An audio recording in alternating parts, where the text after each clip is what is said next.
विशेष नाही काय, वन वे गाव आहे सगळं, 100% गाव आमचं होईल. आमचं सर्वसामान्य आमच्या सोबत असणारच एक आमचा सहकारी असं वाटतं. आमची भाजपचे माणसं आहे ती एक नंबर माणूस आहे, चांगला माणूस आहे. निवडणुकीत फार तर विकासाचे मुद्दे पाहिजे. विकास अण्णामामानं घडवलेला आहे. सरचं तर काय जोड पंढरपूरचा महाराष्ट्रात जोड नाही, विकास घडलेला आहे. जर त्यांचं डिपॉझिट सुद्धा राहील का नाही ही अशी परिस्थिती आहे आता सध्या. 100% ही निवडून येणार ही आम्हाला खात्री आहे. आणि काळ्या दगडावरती रेग आहे. आणि गोपाळपूरपासून पळूजपतूर म्हणजे सगळ्यात संपर्क ठेवता आणि सर्वांचीच कामं केली. आपला तुपला कोण न म्हणता दोन्ही पण उमेदवार आहेत. आणि ह्या गोपाळपूर गटात जिल्हा परिषदेला पंचायत समितीला यांचं काम पहिल्यापासूनच चांगलं आहे. साहेब गोपाळ अंकुशराव, अण्णामामा शिंदे. मला होईल, पहिलेच काम चाललं सरांनी केलेलं आहे, आता बी चांगलंच होईल पुढे. मला त्यांच्यावर विश्वास आहे की पुढं भरपूर कामं वगैरे करतील. आमच्यातला जो पांडुरंग परिवार आहे आणि काळे साहेबांचा जो परिवार आहे तो खांद्याला खांदा मिळून ज्या दिवसापासून अर्ज पडले त्या दिवसापासून त्यांनी सुरुवातच केलेली आहे. सोलापूर जिल्हा परिषद निवडणुकीच्या अनुषंगाने आज आपण आंबे या गावी आलेलो आहोत. सोलापूर जिल्हा परिषदेचा हा गोपाळपूर गट आहे आणि सोलापूर जिल्ह्यामध्ये सध्या हा सर्वात चर्चेत आहे. कारण गेल्या वेळची जी निवडणूक झाली होती त्यामध्ये गोपाळ अंकुशराव हे याच गटातून बिनविरोध झाले होते आणि आता यावेळी त्यांच्याच पत्नी या निवडणुकीच्या रिंगणात उतरलेले आहेत आणि त्यामुळे या गटामध्ये एक चुरस निर्माण झालेली आहे आणि संपूर्ण जिल्ह्याचं याकडे लक्ष लागलेलं आहे. नेते मंडळी एकमेकावर आरोप प्रत्यारोप करण्यामध्ये व्यस्त आहेत, परंतु सर्वसामान्य जे मतदार आहेत, नागरिक आहेत, त्यांना नेमकं या निवडणुकीविषयी काय वाटतं, आपल्या उमेदवारांविषयी काय वाटतं हे आपण त्यांच्याकडून जाणून घेऊयात. राम राम. राहू द्या, काय नाव म्हणायचं? नाव आपल्या 2 उमेदवार आहेत त्या महिला. आमची भाजपचे माणसं आहे ती दोन पंचायत समिती, ग्रामपंचायती, ही पंचायत समिती, जिल्हा परिषद, ही गटातून आपण उमेदवारी निवडून जास्त मतांना आणायची असं आम्ही बोलतोय. कोण आणायची म्हणताय? भाजपची. काय चिन्ह आहे? चिन्ह कमळ. कंबळ. कमळ. हां. दादा, काय नाव तुमचं? योगेश्वर गुरमी. बरं, तुम्ही तरुण आहात. जिल्हा परिषद किती वर्ष चालू आहे? दुसरं वर्ष चालू. म्हणजे दुसऱ्यांदा मतदान करणार आहे? दुसऱ्यांदा मतदान कर. ह्याच्या आधी कुठे गेलं? बिनविरोध झालं मागच्या वर्षी. त्यांचा विकास चांगले कामं भरपूर केलीत त्यांनी. कुणी? आणि गोपाळ अंकुशराव सरांनी. आता त्यांच्या मिसेस आहेत दुर्गाताई अंकुशराव, यांचं कार्य खूप चांगलं आहे आणि त्यांनी शिक्षण त्यांचं भरपूर झालेलं आहे आणि त्याच्यामुळं आम्हाला त्यांच्यावर विश्वास आहे की पुढं भरपूर कामं वगैरे करतील. महिलांसाठी खूप त्यांनी योजना काढल्या त्या आणि घरोघरी प्रत्येकाला जाऊन त्यांनी सांगितले पण आहे. ह्यावेळेस खूप आम्ही गावकऱ्यांनी एकत्र येऊन 100% निवडणूक बिनविरोध व्हायची आमची इच्छा होती. होतं, पण काय काळांतराने हे झालं. आम्ही 100% आंब्यातून 100% लेट झाली त्यांना. त्यांच्या विरोधात कोण कोण उमेदवार आहेत माहिती आहे का तुम्हाला? आम्हाला न माहिती असणारेच उमेदवार आहेत, कोणाला माहिती नाही असंच उमेदवार आहेत. कोणी बी टाकलेत उठून अर्ज त्यांनी. कोणाला ह्या 14 गावात कोणाला माहिती नाही उमेदवार कोण आहेत. तर तसं ह्या भागात बरं का, म्हणजे परिचारकांचं पण प्रस्ताव आहे चांगलं. हो, त्यांच्या बी पार्टी सक्षम आहे, त्यांच्या चेअरमनची पण आहे. अण्णामामा आहे वाटतं की? हो, आहेत की. अण्णामामाचं बी कार्य चांगलं आहे. त्यांनी बी आहे, त्यांची बी कमळ आहे चिन्ह. आणि अण्णामामा ती एकत्र असल्यामुळं आता काही विशेष नाही काय, वन वे गाव आहे सगळं, 100% गाव आमचं होईल. नमस्कार. नमस्कार, मी महादेव गायकवाड बोलतोय. बरं. आंब्यातनं जिल्हा परिषद आणि पंचायत समितीमधून त्या आमच्यात अंकुशराव मॅडम आणि आमच्या शिंदे ताई आहेत त्या उभा राहिलेल्या त्या, ते भाजपमधनं आहेत त्या उभ्या. तर आता काय विषय नाही, ती पूर्णपणे भरपूर मतांनी येणार हे आम्हाला 100% खात्री आहे. कशामुळे एवढी खात्री आहे तुम्हाला? कारण गेल्या वेळेस सर जी उभा राहिलं होतं ते बिनविरोध होतं. मग आता सुद्धा त्यांच्या विरोध कोण उभाच राहायला राहणार नव्हतं. पण आता कसल्याही परिस्थितीत काय तर आता कोणीतरी काहीतरी सांगून त्यांच्या विरोध कोणीतरी अर्ज टाकायला लावला तर बिनविरोध होणार होतं. पण काही तर कारणास्तव ती झालेली नाही. तर आता सरांची मालकीनी ही कामं करणार, ती सक्षम आहे, शिकलेली आहे मॅडम आहे त्या. आणि आमच्या गावचे ग्रामपंचायतचे सदस्य अण्णामामा, त्यांची मिसेस शिंदेताई आहे त्या. आणि अण्णामामाचा वर्षवचा ह्या तालुक्यात भरपूर आहे ना. होय होय त्यामुळं काय बोलायचं कामच नाही. ती कमळ ही 100% आणि 100% ही निवडून येणार ही आम्हाला खात्री आहे. बर आणि ही काळ्या दगडावरची रेग आहे आणि 100% ही निवडूनच येणार. बर हा. बर एक विचारू का विचारा की. अण्णा मामा आधी घड्याळाकडे होता आता कमळाकडे गेले आता गाव का आज इथे बी आणि उद्या तिथे बी. आता ही जग ही सगळं बदललं. आता कुठे बी जाणार आहे त्याचा काय हो. आता ही पक्ष आहे. आता आमच्यासारख्या ना आता आम्ही काय ते पुढारी लोक इथं आज इथं तर उद्या तिथं तर मग आता काय करणार आता. हिला ना शेवटी जाणारच.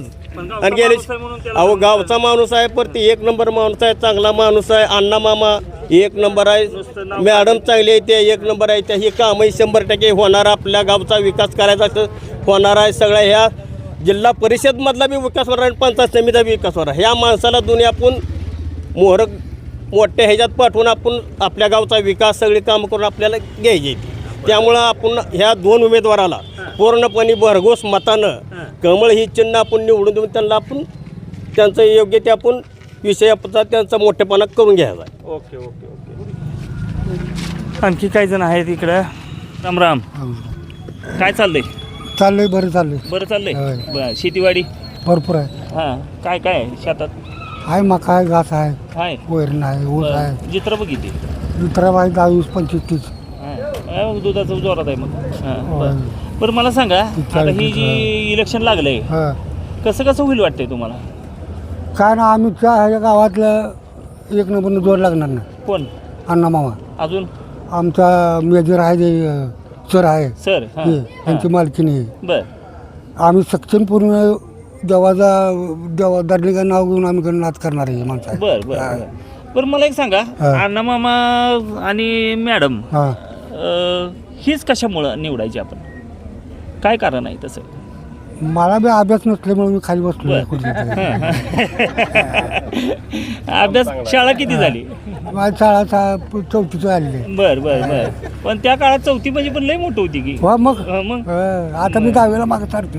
बर आपल्या गावची माणसाई म्हणून तुमचं वड दिसते तिकडं होय आहे की नाही.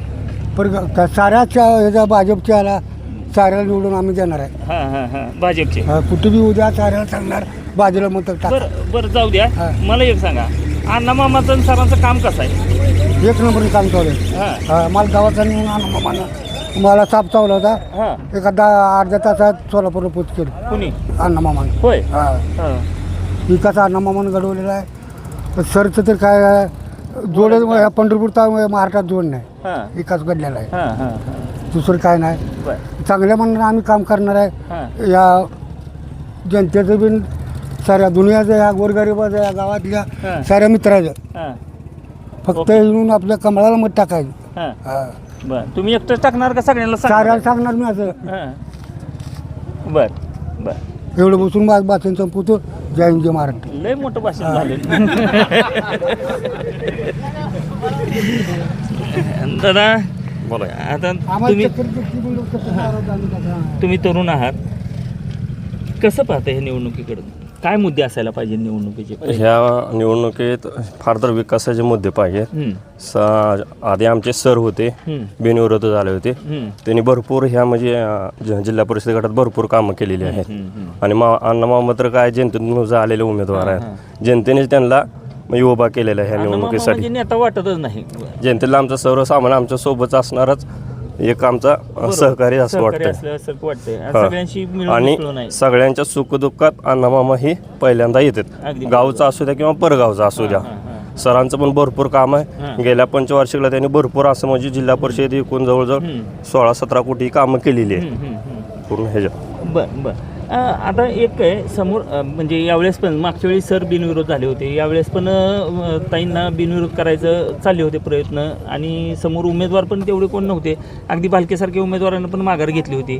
हे उमेदवार आलेत निवडणूक लागली काय वाटतं ही बिनविरोध व्हायला पाहिजे. कसं आहे आता लोकशाही प्रत्येकाला उभा राहण्याची म्हणजे लोकशाहीनं घटनेनं आधी बाबासाहेबांनी त्यांना अधिकार दिलेला आहे. त्याबद्दल आपण काय त्यांना बोलणार नाही. भालके साहेबांचं म्हणलं तर भालके साहेबांना माहिती आहे की दुर्गाताईचं सरांचं काय काम आहे काय आहे त्यांच्यावर पण आपण काय बोलणार नाही. जे समोरचे उमेदवार आहेत की ह्या वेळेस पण बिनविरोध होणार होते सरांच्या म्हणजे घरचे. पण फक्त कोणीतरी सांगितलं काहीतरी केलं फक्त विरोधच करायचा राजकारण करायचं ह्यासाठी त्याने आपले फॉर्म टाकलेले आहेत. पण वनवी ही दोन्ही आमची शिटी येणार आहेत. आमच्या दुर्गाताई आणि रंजना काकी पण. जवळजवळ आमचं गाव 99% कमळालाच मत टाकणार आहे. आणि समोरच्या पार्टीचं 9 तारखेला त्यांना समजेल काय होईल काय नाहणार आहे. जवळजवळ त्यांचं डिपॉझिट सुद्धा राहील का नाही ही अशी परिस्थिती आहे आता सध्या. आता तुम्ही म्हणला कमळाला मत टाकणार आहेत असं बोलण्यात आलं तुमच्या. आता तरुण पिढी किंवा नवीन जी पिढी आहे त्यांना ह्या पक्ष कमळ हे ते माहिती आहे, पण जुन्या पिढी ह्यांच्याकडं भाजपकडे बघण्याचा जुन्या पिढीचा जरा दृष्टिकोन थोडासा वेगळा आहे. भाजपच्या विषयी त्यांच्या मनात समज गैरसमज आहेत, तर ह्याचा काही परिणाम होईल असं वाटतं का तुम्हाला? काय नाही, कारण प्रत्येक घरात कोण ना कोण तरुण आहे. तो भाजपच्या आता केंद्रात भाजप आहे, राज्यात भाजप आहे. त्यामुळं जे कुठलेही काम निघल ते अगदी सोयीस्कर होणार आहे हे तरुण लोकांना माहिती आहे आणि तोच घरच्यांना समजावून सांगणार आहे. आणि कसं आहे, दोन्ही पण उमेदवार गावातले असल्यामुळं गावचा तर काही विषयच नाही. त्यामुळे सरांच्या आणि अण्णामामांच्या कामाविषयी कोणाचं दुमत नाही. अण्णामामांचं काम आणि जनतेतला वावर अतिशय चांगला आहे. पण थोडंसं एक प्रश्न येतोच की बाबा आता जे परवाच त्यांनी पक्षप्रवेश केला भाजपमध्ये, त्याच्याविषयी काही आहे का म्हणजे जनतेमध्ये? आता पक्षाचं म्हणलं तर आपण बघतोच आता मोठमोठे नेते आज ह्या पक्षात उद्या ह्या पक्षात जाते. कसं आहे, आता ज्या पक्षी सत्ता आहे आपलं जर काम व्हायचं असेल तर त्या सत्तेकडे जावं लागतंय. जनतेची कामं करण्यासाठी सत्तेसोबतच राहावं लागतंय. त्यामुळे काय तर त्यांनी कदाचित निर्णय घेतला असेल. आपल्या तालुक्यातले का नाही मोठमोठे नेते आता जर आपण बघायला गेलं तर प्रशांत परिचारक आहेत, कल्याणराव काळे आहेत, भगीरथ बालके आहेत, अभिजित पाटील आहेत. आता ह्या निवडणुकीत असंच गंमत झाली की पारंपरिक विरोधक असले तरी एकमेकाचे आता म्हणजे अभिजित पाटील आणि भगीरथ दादा एक झालेत, इकडं कल्याणराव आणि प्रशांत परिचारक एक झालेत. पहिलं ही दोघं एकत्र होते, कल्याणराव आणि भगीरथ दादा एकत्र होते. काय वाटतं हे जे युत्या झाल्यात ह्या समाजामध्ये रुजतील? आता त्यांचं तर काय आपण सांगू शकणार नाही, पण आमच्यातला जो पांडुरंग परिवार आहे आणि काळे साहेबांचा जो परिवार आहे तो खांद्याला खांदा मिळून ज्या दिवसापासून अर्ज पडले त्या दिवसापासून त्यांनी सुरुवातच केलेली आहे. म्हणजे ह्याचा काही परिणाम होणार नाही. काय होणार नाही असं वाटतंय तुम्हाला? तुमचं काय मत आहे? आमचं काय मत आहे, आमच्या गावातले दोन्ही पण उमेदवार आहेत. बरोबर. आणि ह्या गोपाळपूर गटात जिल्हा परिषदेला पंचायत समितीला ह्यांचं काम पहिल्यापासूनच चांगलं आहे. बरोबर. सरांचं तर काम गेल्या वेळेस बिनविरोध असताना बघितलंय. सगळ्यांनी गावासाठी निधी भरपूर आणलाय, देवाला आमच्या निधी भरपूर दिलाय. अण्णामामा तर पहिल्यापासून गावाचा विकासच करते सगळे. त्यामुळं दोघं पण अशी 100% आमच्या गावातून 100% आणि सगळ्या गटातून मिळून त्यांना 70-75% पुढे लीड मिळणार आहे. 9 तारखेला गोदाली आमचंच असणार आहे. खरं तर आपण बघतो बरं का, एखादा माणूस जर बिनविरोध निवडून आला का नाही की तो थोडासा कामाच्या बाबतीत ढिला पडतो. नाही ढिलं पडलेच नाही, ते बिनविरोध असताना सुद्धा ढिलं पडले नाही. भरपूर निधी आणला, चांगला 50-60 कोटी ह्या गटात गोपाळपूर गटात निधी दिलेला आहे सरांनी. म्हणजे एकंदरीत पक्ष पार्टी न बघता पक्ष पार्टी आम्ही बघतच नाही. आम्ही आपली माणसं गाव आमच्या गावातली माणसं आहेत ही, त्यामुळे आम्ही गावाच्या माणसाच्या मागे राहणार. त्यांनी कुठली पण पार्टी असू द्या काही पण असू त्यांच्या, आम्ही त्यांच्या मागेच राहणार. काय निवडणुकीच्या अनुषंगाने आपण जेव्हा चर्चा करत होतो तेव्हा गावकऱ्यांमध्ये सुद्धा काही वयोवृद्ध आहेत, काही तरुण मित्र आहेत, तर या सगळ्यांनी आपापली परखड मतं इथं आपल्यासोबत बोलताना सांगितलेली आहेत. आणखी काही गावकऱ्यांशी आपण चर्चा करू. नाव? भीमराव विठ्ठल कोळी. बरं, इथंच राहिलं आहे? आंब्याचं आहे. बरं, कसं आहे? कशाचं? आता निवडणूक लागली, सगळीकडे वाचते त्या माणसं येते ती मतं मागते ती. आता काय दोन्ही उमेदवार गावात आहे, ते गावाचं भाग्य आहे. म्हणजे विरोधातले दोन्ही बी म्हणजे आमचं दुर्गाताई गोपाळ अंकुशराव आणि अण्णामामाची मालकीन दोन्ही बी उमेदवारी गावातच मिळले आणि ते पण लेडीजलाच मिळले त्यामुळं आधी पहिल्यांदा आमच्या गावाचं भाग्य आहे. आम्हाला म्हणजे उमेदवारी मिळेल. पण ही एवढी एकच गाव नाही ना तुमच्या. आता गावामध्ये काही जास्ती गावं असतील किंवा गटामध्ये पण गोपाळपूर गट काही छोटा नाही, मोठा अगदी पुळजपासून आपलं गोपाळपूर पतूर मुंडेवाडी. आता ही तुम्ही म्हणताय की आमच्या गावचे उमेदवार आहेत म्हणून आम्ही मतदान करणार. तुमच्या आजूबाजूच्या गावातला काय अंदाज घेतलाय का तुम्ही? कसं आहे माहित आहे का, पहिल्यापासून गोपाळ हे सरजवळ जिल्हा परिषद होती तेव्हापासून त्यांनी गोपाळपूरचे मेन गोपाळपूरपासून पुळूज पतूर म्हणजे सगळ्यात संपर्क ठेवता आणि सर्वांचीच कामं केली. आपला तुपला कोण न म्हणता प्रत्येकाचं काम सरच्या माध्यमातून केलेलं आहे. 70% सरचं काम झालेलं आहे. आणि आता तर दुर्गाताईच्या माध्यमातून 90% काम पूर्ण होईल याची आम्हाला गॅरंटी आहे.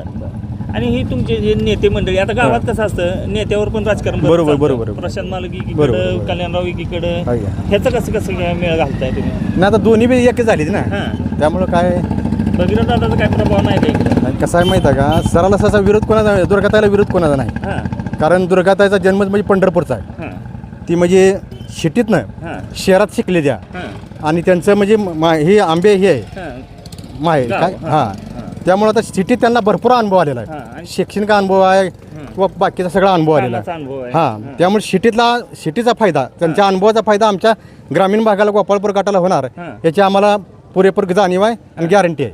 ओके ओके त्यामुळे पूर्ण गट त्यांच्यात पाठीशी खंबीरपणे उभा आहे. ओके काय काय म्हणायचं चाललंय? काय नाही लागलं इलेक्शन चालू आहे. ते इलेक्शन म्हणलं की संध्याकाळी आपलं गप्पा मारतात तुम्ही. हां, काय चालूच आहे. अंदाज घेताय कसा आहे वातावरण? अंदाज काय आता दुर्गाताई गोपाळ अंकुशराव हां अण्णामामा शिंदे हां 2च उमेदवार आहेत. लय उमेदवार आहे. नाही त्या उमेदवाराचा काय म्हणजे विषय काय लय येत नाही. हां त्या गावाला तर वनमेनच आहे सगळं. बरं हा वनवेच आहे. वनवेज म्हणजे वनवेज आणि हे दोन्ही बी लोकप्रिय उमेदवार आहेत. बरं हा हे तर जीव की प्राणच आहे हां. दोन्ही बी उमेदवार. बरं आणि हां हां. बोला. ह्या गावाचं झालं इतर गावाचं काय? हो इतर गावात बी आज आम्ही माळे चिंचोलीला गेलतो. हां भरपूर सपोर्टिंग आहे. हां हा जिल्हा परिषदला बी बरं सरांना बी हां चांगलं 70-80% त्या गावनं हां टक्केवारी आहे. बरं हां कोण कोण नेते मंडळी ही कोण आलते? नाही जे त्या मार्गाने पाहुण्याकडे जाणं हां हां त्यांच्या संग चर्चा करणं. नेत्यासाठी म्हणून नेतं कोण नाही. आम्ही 5 जायचं, माझं पाहुणायचं ह्यांचं पाहुणायचं. म्हणजे नेत्यापेक्षा जनतेनं जाता हा हो हो हो आणि स्वतः त्यांचा बी रिपोर्ट तसा जाई ते सांगायच्या अगोदरच ती कमळ म्हणते ती. कोणीच कोणाचा लय प्रचार करासारखं वातावरण नाही. कारण उमेदवारच लोकप्रिय येतात तसं आणि मनातलं उमेदवार आहे ती शी बी. आणि दोन्ही बी अशी उमेदवार आहे ती कामाची उमेदवार आहे. कधी कुणी बी जावं कधी बी जावं वच म्हणणार डायरेक्ट जाणार समोर जाणार. शिफारस वगैरे चिठ्ठी काय नाही. काय गरज नाही ह्या दोघाला बी नाही तसं. तर मला एक सांगा सरांना काम केलंय सरांविषयी तर सगळेजण चांगलं बोलते सांगते. होय दुर्गाताई त्या सरांचं जे काम आहे तसंच पुढे काम करू शकतील असं वाटतं का तुम्हाला? 100% 100% करणार की दुर्गाताईचं हेतनं पुढे समजणारच आहे. आणि सगळं सही सलामत असं कोणाला काही नाराज करणार नाही. 100% अण्णा मामा बी दोघं बी त्याच मापाची आहे. नमस्कार गावचंच आहे का? हो. काय नाव म्हणायचं? किसन आदतराव. राहायला ह्या गावातच आहे. निवडणुकीविषयी काय वाटतं आता जी निवडणूक चालू आहे काय हवा कुणाची आहे कसं आहे वातावरण? हवा फक्त कमळ. बरं का बरं कमळाची नव्हती?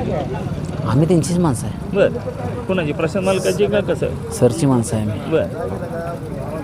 बरं प्रशांत मालकाचीच म्हणायचं. बरं बरं सरांनी काम केलं आता सरांच्या मिसेस इथं उभ्या आहेत. हो कसं होईल पुढं? चांगलं होईल. पहिलेच काम चाललं सरांनी केलेलं आहे. आता बी चांगलंच होईल पुढे. सरांचं जे काम आहे तसंच पुढं चालू राहील असं हो वाटतं? हो हो अवश्य. ताईंच्या माध्यमातून बरोबर. जिल्हा परिषद म्हणजे खरं तर शेतकऱ्यांशी आणि ग्रामीण भागातील जनतेशी थेट संपर्क येणारी ही निवडणूक असते आणि जिल्हा परिषद पंचायत समितीच्या माध्यमातूनच ग्रामपंचायतपासून हे शेतकऱ्यांना सगळ्या सरकारी योजनांचे लाभ मिळत असतात. त्यामुळं तिथे आपला उमेदवार असावा, आपल्या कामं तिथं पटकन व्हावी अशी लोकांची अपेक्षा जनतेची अपेक्षा असणं काही चुकीचं नाही आहे. स्वाभाविक गोष्ट आहे ही. आणि त्यामुळेच आंबे या गावामध्ये आपण जेव्हा जनतेचा कौल घेत होतो त्यावेळी प्रत्येकानं आपापलं मत इथं व्यक्त केलेलं आहे. याचा परिणाम काय होणार निकाल काय लागणार यासाठी आपल्याला काही काळ वाट पाहावी लागणार आहे. तोपर्यंत तुम्ही पाहत राहा शिवशाही न्यूज. ताज्या घडामोडी जाणून घेण्यासाठी शिवशाही न्यूज यूट्यूब चॅनलला सबस्क्राईब करा. आपण हा व्हिडिओ फेसबुकवर पाहत असाल तर फेसबुक पेज फॉलो करा आणि शिवशाही न्यूज.com या आपल्या वेबसाईटलाही भेट द्या.